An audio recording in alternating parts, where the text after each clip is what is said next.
Best presidential debate so far last night, unquestionably. Trump's quoted as saying, "I ran because of you, Joe. If I thought you did a good job, I wouldn't have run." Makes all the sense in the world considering you're a billionaire banging supermodels, playing golf whenever you want, at your own golf course, your name on the building, can't be denied membership. Why in the world would you take this giant risk to your legacy of being an arrogant asshole and risk losing? Why would you do it? It makes a lot of sense. A lot of sense. He could have parlayed it into a TV deal. That was the original consolidation prize for him, some sort of networking thing. But yeah, that it hurts. It would not feel good to lose. It seems like he felt a civil, service of some sort to a need to do that, to take on the status quo. The people actually in New York that give money to the Democrats that have never cared for Donald Trump and think he's this bourgeois, second-class citizen amongst the elites. Doors open to the cats. But the debate was lovely. All talk, no action. Love that quote. The 1994 crime bill purported by Bill, good old Billy Clinton, and then passed in a Republican Congress. It's horrible. Terrible bill. Racially insensitive. Threw tons of black people in jail unjustifiably for small possession charges and drug crimes where they should have been getting rehab or something. That's a better way to do it. But Joe Biden's had years recently in the Obama administration to overturn that. Now he's saying that that's a problem. I think hindsight's 2020 from COVID all the way down. It's really easy to be Joe Biden. It's really hard to be Donald Trump. The 224,000 Americans that have died from the virus is nothing compared to H1N1 was the same in terms of mortality efficacy. I think Biden mentioning that he's going to basically end the fossil fuel industry, also not great. And juxtaposed with his rebuttal that he is not and has no intention to end fracking doesn't make a whole lot of sense. But Biden doesn't look good. The substance of the Chinese bank accounts for Trump juxtaposed with the allegations against Hunter Biden and his father, pay for play, using their position to make their Biden's brother rich, Hunter Biden rich, no background in oil and gas, but somehow got a $180,000 a year job with a $3 million upfront payment. Nepotism undoubtedly in the Trump administration, but it stays within the Trump administration with the children therein. I mean, what father wouldn't do that, right? Also, he's a private citizen. He's not a civil servant, vice president of the United States. Using that position to gain favors for your children and friends, make them rich while doing so. I don't like that. So say what you will about Trump. Narcissist, unquestionably, arrogant, without doubt. Presidential, probably not, but substance-wise and work and accomplishments, unquestionably one of the best presidents we've had. It's made terrible errors. I think the Muslim ban was not ideal. I think that was a foolish thing, but he's not racist. He's dated black women. His son-in-law is Jewish. It's not. It doesn't make any sense. He even had a homeless black woman live at one of his hotel rooms for free when he found out she was homeless and basically needed help. He's a good person. No one called him racist before he became president. So again, say what you will. I think healthcare is a huge problem.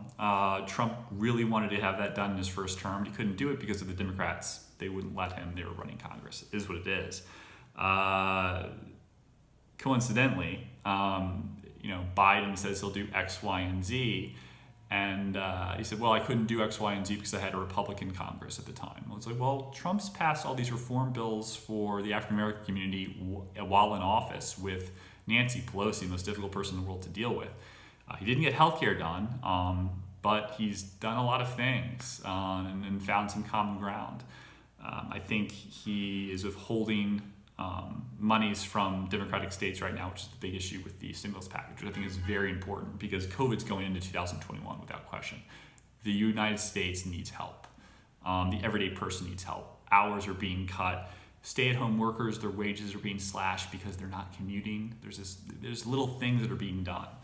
And then the minimum wage going up, this is an issue because if you look at any operation income statement, if operational costs are going up, your margins go away, your operating margins. You can end up having no income. This is a problem. When Biden said there's no evidence that raising minimum wage hurts businesses, that's stupid. The restaurant industry, for example, their margins are incredibly low. In California, it's at $15 or $17 an hour plus tips. That's an amazing deal if you really think about it, especially if you work like Mr. Chow's on Rodeo Drive or wherever it is, Malibu, all their locations. These you can make a lot of money. Maybe make $60,000, $70,000, $80,000 a year as a waiter, possibly. But the oil industry, the fossil fuels comments by Biden, that was important. I really think that was probably the biggest part of the debate, juxtaposing, I didn't say no ending to fracking. It's not what I said at all. But I will end fossil fuels. We're going to move away from that. The oil and gas industry is going to go away, and we're going to transition, which affects jobs. And, it might have some people that are leaning towards the left that need payments from the government recently that may be conservative in the past. They may now think, wait a minute, this is my livelihood. If I don't get back to normal and have my, working on the oil fields or whatever, this is a huge problem. I don't know if I like this guy. And the cost of his Green New Deal, the Biden version, $6 trillion or $100 trillion, doesn't matter. I believe in modern monetary theory where deficits don't inherently matter because we can print our own currency. But to offset inflation and deflation, we will take money from the taxpayer. And one day we're gonna get, under Biden, or if we keep going down this road, everything is going to be subservient to the government. We're the 60% tax rates because of all these programs. And the Paris Accord is not because Trump hates climate change or doesn't believe in it. It's the terms of it were very unfair to the United States. As a deal maker, he felt that China has till 2030 to make changes. We have to do it immediately. That's weird, odd. And certainly benefits a select few. He wants a better deal. It's all that he wants. He's not trying to hurt anyone. Biden, I think, did a much better job with recall than I was expecting. Trump does this wonderful thing where he is able to take, I think it's wonderful, if he's doing it on purpose, is to avoid proper names so he can't be rebutted on TV the next day by people that don't like him or being paid to say antithetical or hurtful things about his character and about how he perceived their statements and actions. He avoids that by saying, this thing happened in the press. He kind of sets it up that way. And it's criticized by both sides. It's a questionable issue of integrity or something like that about the people involved. Maybe they're Democrats. And he says, he, she, that thing, very vague, almost like Biden-esque. And he does it on purpose, I think, to avoid that rebuttal, because he's not really naming names. And I guess he can't substantiate it too much. He's almost pushing the propaganda, which is a very interesting play. Just as interesting as Biden going, that smile and smirk. It's the same type of play. I think it's interesting. I think this is a great debate. I want to keep this short. I want everyone to have a lovely weekend. Vote, please vote. Vote for whoever you want. This is interesting. All the vote media, social media stuff, like vote. It's very one-sided. They're like, vote, but you can only vote for one person.